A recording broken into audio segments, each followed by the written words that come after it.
अम्मा वो आपकी दवाएं हैं या खत्म हो गई? वरना मैं ले आऊंगी। नहीं नहीं, है अभी।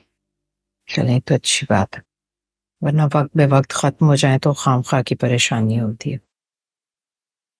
ठीक है, ले आना।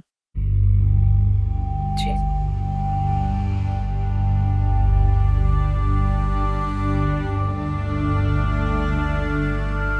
मगर मैं ये घर बिकवाने आया हूं। अरे सोचो, उन बच्चियों को उनका शरई हक दे दो। ये भी सोच लेना कि मायरा और मिशाल अगर खुदा ना खास्ता इस घर में आके बैठ गई तो जो बात आज प्यार से समझा रहा हूं, कल को तुम मजबूरन सोचोगी।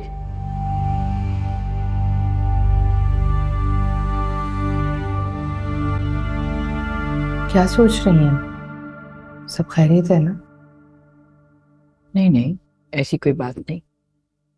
बल्कि मैं तो तुमसे पूछने वाली थी, जब से वापस आई हो बहुत चुप चुप हो, कोई खास बात है? नहीं अम्मा, वो बस यूनिवर्सिटी में काम बहुत ज्यादा है ना, तो मैं थक जाती हूँ बस, और तो कोई बात नहीं।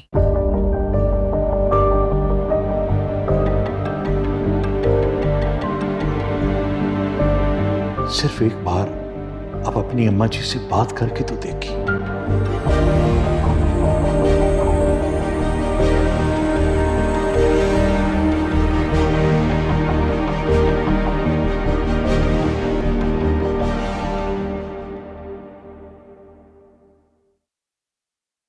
ये चाय तुमने बनाई है? हाँ।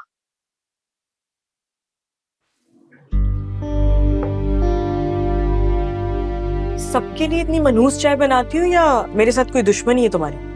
उस बात को 1 हफ्ता हो चुका है, मैं तुम्हें बता चुकी हूँ कि मेरा कोई कसूर नहीं था उस बात में। भूल जाओ उस बात को। मायरा, मैं अपनी बेइज्जती कभी नहीं भूलती और ना ही मैं तुम्हें भूलने दूंगी। तुम्हारी मर्जी। मुझे एक बात समझ नहीं आती, तुम्हें मुझसे किस बात की जलन है?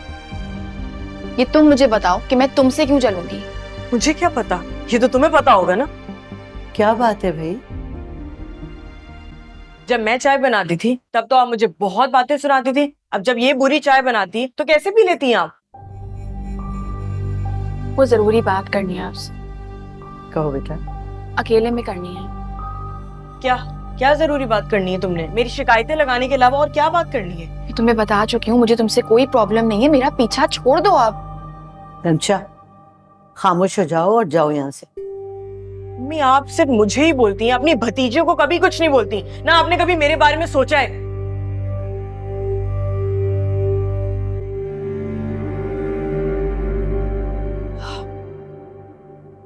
क्या बात है?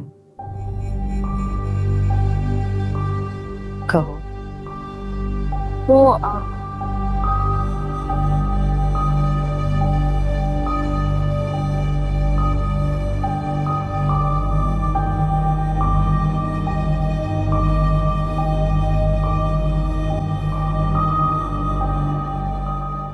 मैं नौकरी नहीं करना चाहती।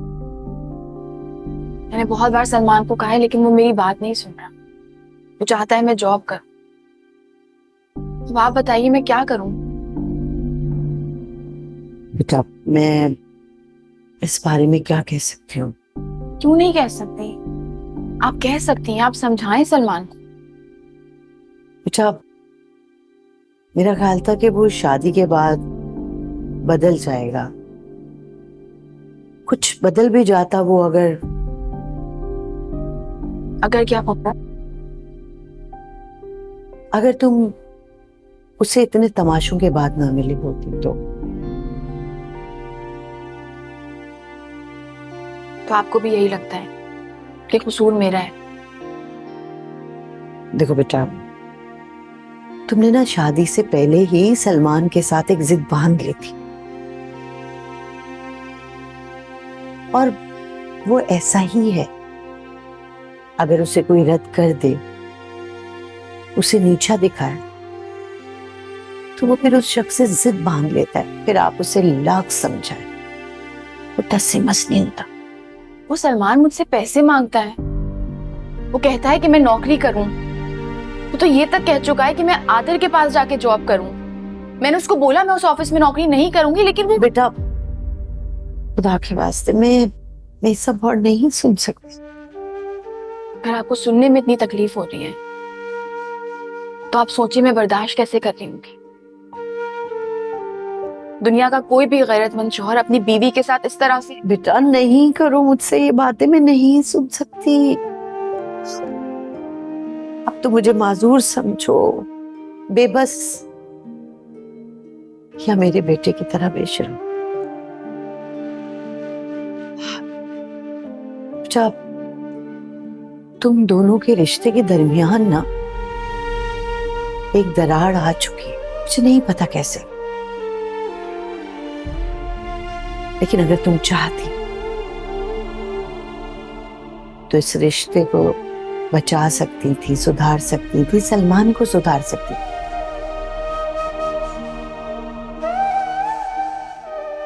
मगर तुम नाकाम हो जाओ। ज्यादा वक्त तो आपने गुजारा है सलमान के साथ पापा। आप उसकी माँ हैं, उसकी परवरिश की है आपने,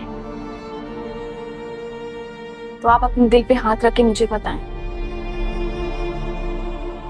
नाकाम मैं हुई हूं या आप?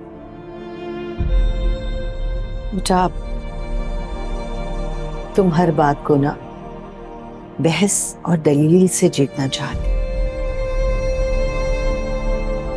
तुम्हारी दलील सच्ची भी होती, तुम जीत भी जाती, लेकिन सोचो, क्या ये अफसोस की बात नहीं कि तुम सिर्फ बहस जीतती, रिश्ता हार जाती?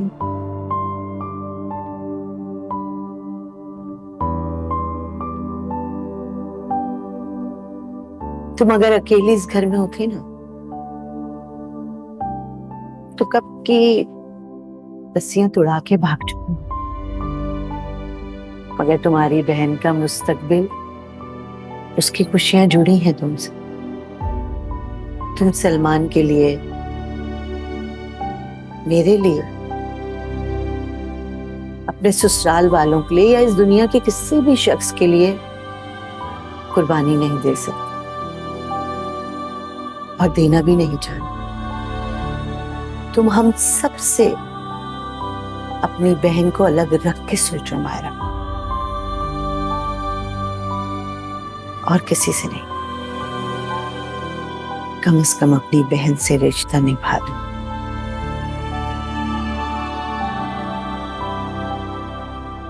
बगैर किसी दलील और बहस।